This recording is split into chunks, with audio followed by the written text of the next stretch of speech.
Poetry is a poignant communication tool. Ishil Park knows. She first came here 3 years ago to perform her unique blend of songs and poetry all about identity. The New Yorker fell in love with New Zealand and kept coming back. But I caught up with her last week. And the dandelions. I go.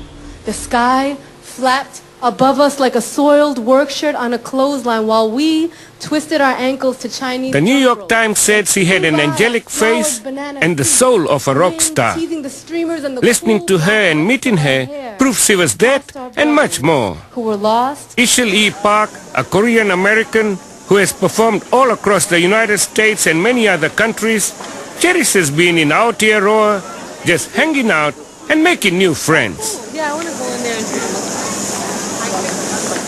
I love being in a beautiful environment where, I don't know, people just are happy being themselves and they don't, you know, I'm from New York where everything is a rush, rush, rush. But here I feel like there's more of a laid-back, chill vibe and it's just a better way of living. I believe in miracles and I know. This is her fourth visit. The last time she spent 9 months here, she had a few setbacks which taught her a good lesson. It made her empathize with her family, particularly her dad, when they first arrived as migrants in New York. Because I came here and I have a college degree, 2 college degrees, and I couldn't get a job, you know, one that I wanted, and I worked as a hostess in this restaurant.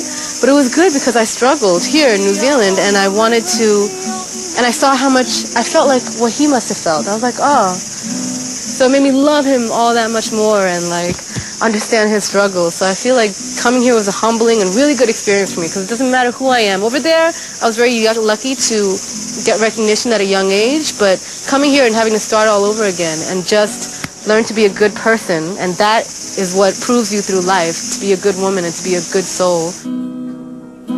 Her poetry and songs reflect a lot about identity.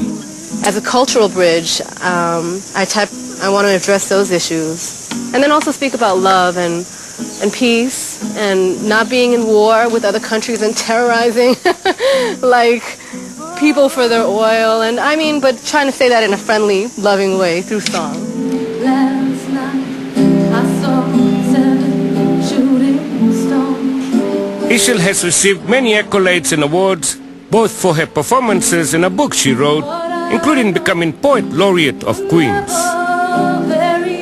For the poets who kind of got this position were from a certain, they were all older and they were all from like an established class, but I'm like the first young Korean American woman to get that award. So I just want to make sure that my face reflects what Queens is about, which is, it's very diverse and there's lots of rich poetry brewing there. So if people know more about that because of me, that's cool.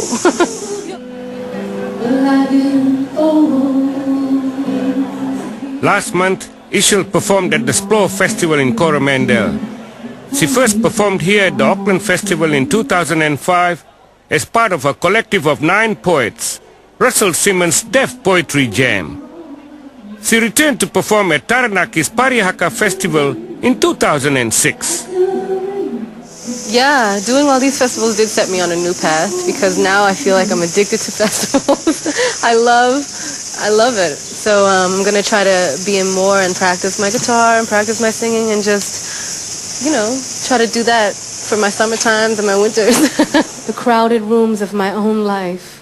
And remember, what out there makes Tonight she was a guest at Funky Oriental Beats, featuring Kiwi Asian poets and musicians.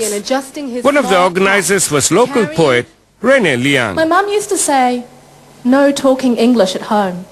Ishil has personally been an inspiration to me because I saw her at Def Jam and I saw how she could absolutely mesmerise an audience, and part of watching her and watching the other Def Jam artists meant that I went into performance poetry here and sort of really started doing events like this.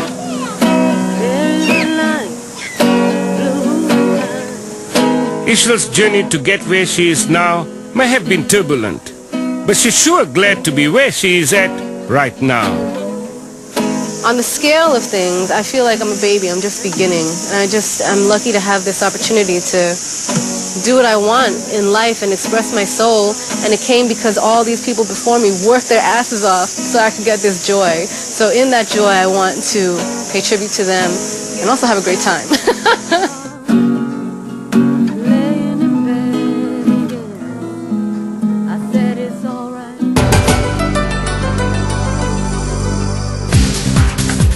Well, that's all for this week. You can also watch our program online at www.tvnz.co.nz, keyword Asia Downunder. And if you have any community notices or events that you'd like to advertise on our program, email asiadownunder@extra.co.nz. Till next week, ka kite ano.